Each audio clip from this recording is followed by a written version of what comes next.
Isang mapagpalang umaga po sa ating lahat. Muli ako si Miat Sebastian and welcome to our daily devotion with Pastor Russell Ocampo. And today is February 19, 2026 and our topic is all about the 3 marks of good leadership and our concept is all about Moises learns to share leadership, wisdom through humility.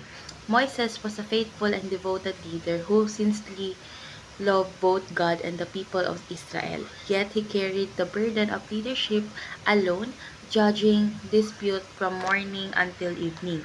Seeing this, Jethro wisely advised him to share responsibility with capable men. Moses humbly listened and applied the counsel. This story teaches us that God is a true leader of his people, and wise leadership involves partnership, delegation, and humility. So let's go on to our Bible readings. So Exodus chapter 18 verse 13 to 24 NIV version. The next day Moses took his seat to serve as judge for the people, and they stood around him from morning till evening. When his father-in-law saw all that Moses was doing for the people, he said, "What is this you are doing for the people? Why do you alone sit as judge while all these people stand around you from morning till evening?" Moses answered him, "Because the people come to me to seek God's will. Whenever they have a dispute, it is brought to me, and I decided between the parties and inform them of God's decrees and instruction." So let's go on to our teaching. First is leadership that decentralized power. So Jethro advised Moses to appoint leaders over thousands, hundreds, fifties, and tens. These structures prevented power from being concentrated in one person. Good leadership distribute responsibility wisely for the good of the community. Second is leadership that empowers others to lead. Moses was told to select capable, God-fearing men and entrusted them with authority. Empower others builds confidence and shared ownership. True leadership multiply leaders rather than control everything.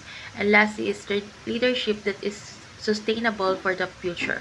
So Jethro warned that doing everything alone would lead to burnout. Sustainable leadership protects both the leader and the people. God's design ensures long-term stability, not short-term exhaustion. So let's go on to our application. First is master the art of delegation. Delegation is not weakness but wisdom. It allows others to grow while preventing overload. Trusting others with responsibility reflects humility and confidence in God. Second is develop leaders who develop other leaders. Leadership is not about building followers but multiplying servants. When leaders train others, the impact expands beyond one generation. Healthy system and reproduce healthy leadership. And last is mentor, monitor, and migrate. Mentor by teaching and guiding new leaders carefully. Monitor by providing accountability and encouragement along the way. Migrate by gradually releasing responsibility so others can lead that independently. So let's go on to our last part, which is our discussion. Our discussion talks about what is the importance of the mentor, monitoring, migrate process. So from this devotion, I learned that humility is essential in leadership. Even Moses, a great leader, needed counsel and support. So we will apply this by seeking advice, sharing responsibility, and helping others grow instead of trying to do everything alone. So the mentor, monitor, migrate process is important because it ensures growth without chaos.